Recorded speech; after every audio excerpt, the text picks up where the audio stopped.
कराची के मुख्तलिफ इलाकों में मुख्तलिफ इंसिडेंट्स होते हैं। यानी खुदा न खास्ता कहीं किसी की टारगेटेड किलिंग हो तो एक टारगेट किलर आप ये नहीं कह सकते कि किसी मखसूस इलाकों में बाकायदा उनका कोई विंग काम कर रहा है या वो बैठे हुए हैं।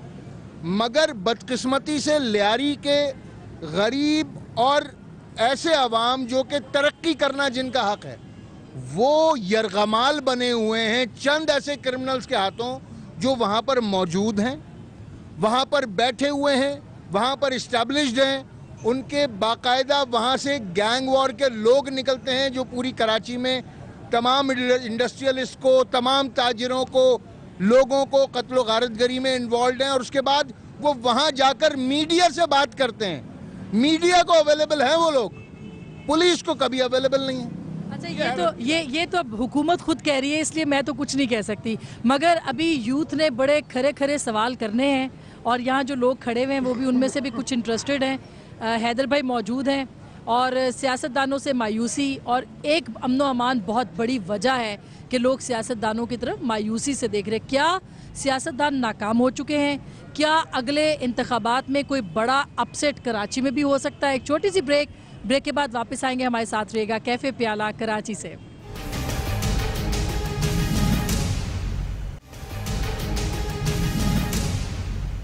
वेलकम बैक नाज़रीन, एक दफ़ा फिर आपको खुश आमदीद कहते हैं कैफे प्याला फेडरल बी एरिया से। और बड़े अच्छा मौसम है, बादल आ चुके हैं, चाय भी आ चुकी है, यूथ भी मौजूद है, सवालात भी हैं, सियासतदानों को डिफेंड भी कर रहे हैं हैदर भाई। सो अब एक दफ़ा फिर अपनी यूथ की तरफ जाते हैं। जी भाई। हैदर भाई, मेरे आपसे दो सवाल हैं। सबसे पहला तो ये कि ये कौन सी ताकतें हैं जो बल्दियाती इलेक्शंस होने से रोक रही हैं? दूसरा सवाल ये कि रेंजर्स के आने के बावजूद सिंध में, खासकर कराची में, ये जो हमारे जो वो इलाके हैं जैसे बल्दिया टाउन हो गया और बनारस, इन जगहों में हालात अभी तक, इन जगहों में अमन क्यों नहीं कायम हुआ? क्यों अभी भी वहाँ पर लोगों को मारा जा रहा है, उनके साथ जुल्म हो रहा है? देखो, जहाँ तक बल्दियाती इंतखाबात की बात है तो MQM की तो बहुत पुरानी डिमांड रही है कि भाई बल्दियाती इंतखाबात फौरी तौर पर होने चाहिए।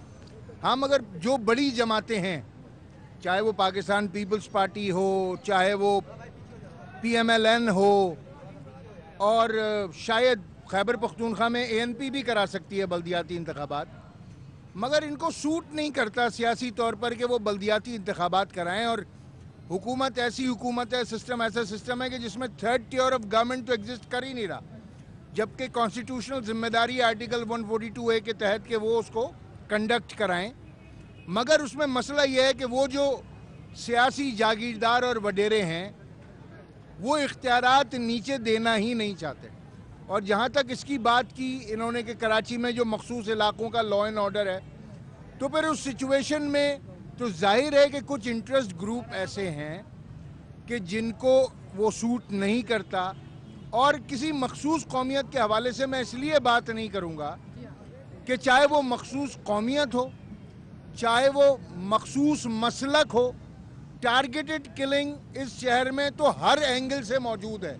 चाहे वो मसलक हो, मज़हब हो, लिसानियत हो, या इवन बसा औकात जो क्रिमिनल गैंग्स हैं उनकी हो, टारगेटेड किलिंग तो बहरहाल एग्जिस्ट करती है। अच्छा, मैं यहाँ पे मेरे भाई एक सवाल करना चाह रहे थे, इनको ज़रा माइक दीजिए। सर, हम लोग आज जब घर से निकलते हैं तो पहले बस में भी जाया करते थे, लेकिन बस के हालात आपको पता है किस तरह के हो गए। इवन अब बाइक पे जाते हुए भी ये डर रहता है और घर वाले भी जब घर से अलविदा करते हैं तो ऐसा माहौल होता है जैसे हम जंग के लिए जा रहे हैं, घर लौटेंगे भी या नहीं। सर, दूसरी चीज़ ये कि अभी हमारे वेकेशंस आए, हम इवन इस साल पिकनिक पे भी नहीं जा सके कि बीच में हॉक्स बे रोड के पास से अमन कमेटी के कुछ दहशतगर्द पकड़े गए। तो वहाँ पे एक ऐसी डर की कैफियत है कि पूरी बसें वहाँ पे ना मतलब गायब हो रही हैं, किडनैपिंग कितनी ज़्यादा हो गई है। ये बात बिल्कुल जेन्युइन है और ये बात सच है कि जो कराची का लॉ एंड ऑर्डर जिस तरीके से मेंटेन होना चाहिए था वो मेंटेन नहीं हो रहा। और इनकी बात भी किसी हद तक दुरुस्त है, मगर मैं इनके जवाब में सिर्फ यही कहूँगा कि कराची की चाहे वो डेवलपमेंट हो या लॉ एंड ऑर्डर हो, जब हमारे हाथ में थी, यानी उनके पास थी जिनके पास कराची का मैंडेट था, तो डेवलपमेंट भी ऐसी कभी नहीं हुई और लॉ एंड ऑर्डर भी ऐसा कभी मेंटेन नहीं हुआ। अच्छा, ये मैं मेरे भाई इनको जिन्होंने चश्मा लगाया हुआ है ये बात करना चाह रहे हैं। जी, हैदर भाई से सवाल है कि MQM की कभी भी पॉलिसी जो इंटरनेशनल के हिसाब से नेटो सप्लाई हो या दोहरी शोरियत हो, उसके हवाले से कभी क्लियर नहीं है। पार्लियामेंट ने इतना काम किया, होमवर्क किया, आप भी उस कमेटी के अंदर थे, नेटो सप्लाई नहीं होगी, पार्लियामेंट डिक्टेट करवाएगी, लेकिन डिक्टेशन क्या पार्लियामेंट की मानी गई? पार्लियामेंट की जो आखिरी रेजोल्यूशन है जिसमें अमेरिका के साथ ताल्लुकात का सरनौ जायज़ा लेने और उसके बारे में आउटलाइन फराम करने की जहाँ तक बात है, मैं उस कमेटी का रुकन हूँ, parliamentary committee for national security, और उसमें नेटो सप्लाई का तस्करा है ही नहीं सिरे से। और जहाँ तक पूरी सिफारिशात में नेटो सप्लाई का तस्करा नहीं है, इसलिए कि हम नेटो सप्लाई समझते हैं कि अमेरिका के साथ ताल्लुकात में पार्लियामेंट ये समझती है कि वो टैक्टिकल लेवल की चीज़ है, स्ट्रेटेजिक लेवल की चीज़ नहीं है। और जहाँ तक दूसरी बात मेरे भाई की है, MQM की पॉलिसी इसमें बड़ी क्लियर है भाई, नेटो सप्लाई के हवाले से हम ये समझते हैं कि नेटो सप्लाई को हम बहुत देर तक रोक नहीं सकते थे, और जब नहीं रोका जा सकता था तो बेहतर ये था कि उसकी बहाली के एवज जो चीज़ें हैं उनको बेहतर बना लिया जाए, और उसकी कोशिश की गई, पहली बात। दूसरी बात, दोहरी शरीयत के बारे में MQM की पॉलिसी बड़ी क्लियर है। हम ये समझते हैं कि जिस शख्स लोगों की दोहरी शख्सियत नहीं होनी चाहिए, शरीयत हो तो कोई फ़र्क नहीं पड़ता।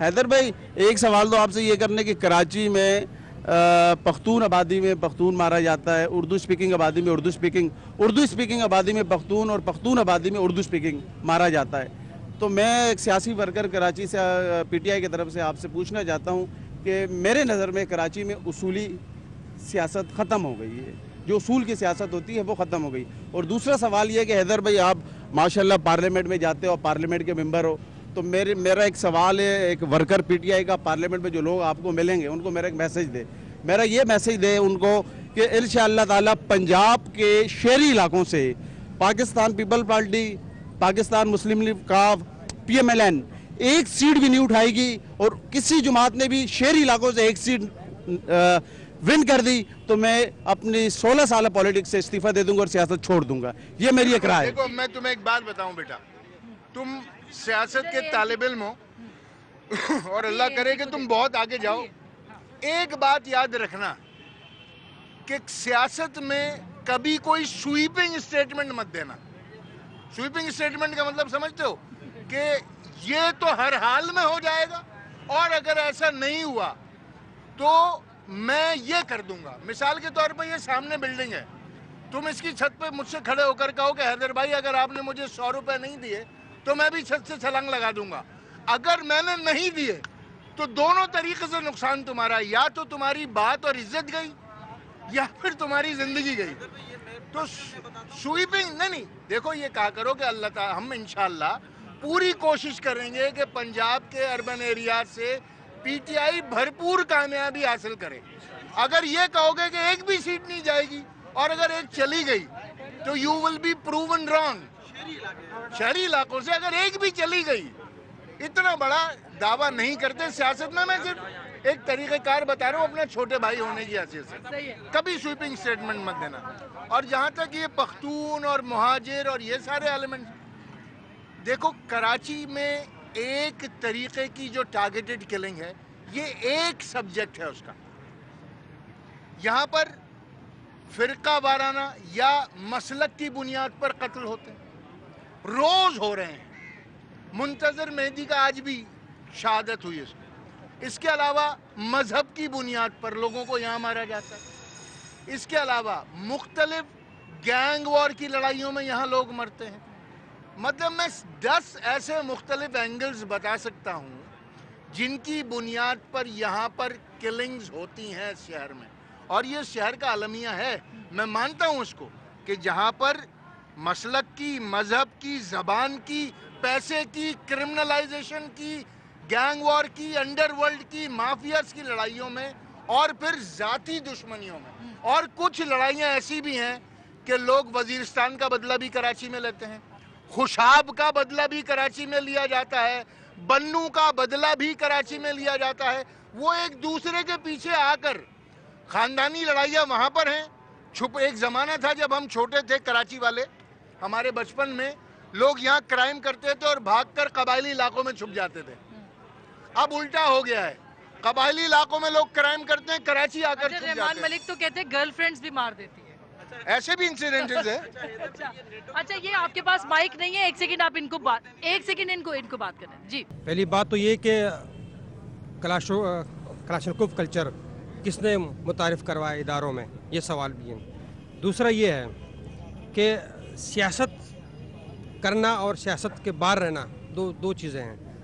जो एलिमेंट्स इस वक्त सियासत में नहीं है, वही सब्ज़ वाली जिस आपने कहा कि सब्ज़ बाग वाली बात है कि उनको मतलब सब चीज़ें सब नज़र आ रही हैं। लिहाजा जो जिन्होंने बायकाट किया है, जिन्होंने इलेक्शन से बायकाट किया, वो लोग भुगत रहे हैं अभी। और बाकी जो गवर्नमेंट में है, जो इस वक्त चल रही है, उस हवाले से आपने बात की वज़ीर दाखिला के हवाले से, मतलब अगर MQM को दी जाए तो मतलब नहीं, ये नहीं कहा कि MQM को दी जाए। नहीं, आपकी डिमांड है ना, आपने ये बात की ना कि मतलब नुमाइंदा तंजीम है, डिमांड के मतलब ये कि एक इख्तियारात नहीं है। तो आप ये अगर ये समझते हैं अगर वज़ीर दाखिला की सीट आपको दी जाए, मुत्तहिदा को दी जाए, तो क्या आप इस बात की ज़मानत देते हैं कि कराची में कोई भी टारगेट किलिंग नहीं होगी, कोई भी फ़िरका वारियत नहीं होगी? अगर इस तरह है, अगर इस तरह चेंजिंग हो सकती है कि मतलब चेंज हो जाए, तो फिर हम कहते हैं कि आप मलक रहमान को भी चेंज कर दें ताकि मुल्क से ये चीज़ें ख़त्म हो जाएँ। अगर एक शख्स के बदलने से अगर सिस्टम चेंज हो सकता है, तो इस तरह मलक रहमान को भी चेंज कर दें कि दूसरा वज़ीर दाखिला आ जाए। ये गर्लफ्रेंड वाली और ये आई एग्री SMS बन रहे हैं, आपको पता किस तरह जो लेवल ऑफ सीरियसनेस। देखो, मैंने तुमसे कहा कि कराची पाकिस्तान का 70% रेवेन्यू देता है, और मैं ये नहीं कह रहा कि कराची में सिर्फ मुहाजिर 70% रेवेन्यू देता है। जो कराची में कंट्रीब्यूटर है, जो कराची की इकोनॉमी में कंट्रीब्यूट कर रहा है, वो पूरे पाकिस्तान के साथ 70% जो है ना रेवेन्यू शेयर कर रहा है। अब जो level of seriousness towards Karachi होना चाहिए, चाहे वो वफाकी सतह पर हो, चाहे वो सूबाई सतह पर हो, वो लेवल ऑफ सीरियसनेस दिखाई नहीं दे रहा। लियारी जो कि पीपल्स पार्टी का हार्ड कोर एरिया है, यानी जैसे कराची में लियाकताबाद शायद तस्वुर किया जाए या बनारस अपना ANP का एरिया कंसिडर किया जाएगा, हार्ड कोर उनका एरिया है, इस तरह लियारी है। मगर लियारी आजकल पीपल्स पार्टी का सुहाने रूह है। उनके लिए सबसे बड़ा इशू इस वक्त लियारी को मैनेज नहीं कर पा रहे, लियारी को मैनेज, और उसकी बुनियादी वजूहात हैं।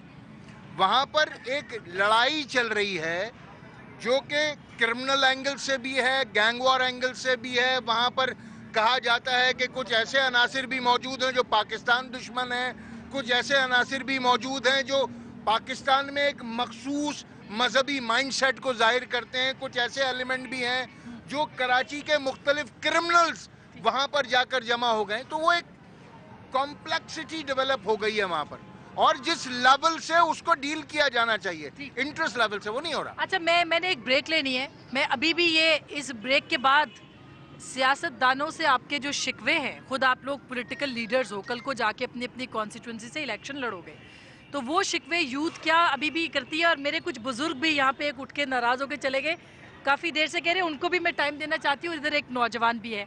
एक छोटी सी ब्रेक के बाद वापस आएंगे और ज़्यादा से ज़्यादा लोगों से बात करेंगे क्या कहते, क्योंकि यहाँ मुकालमा शुरू हो गया। एक ब्रेक के बाद आते हैं, हमारे साथ रहिए।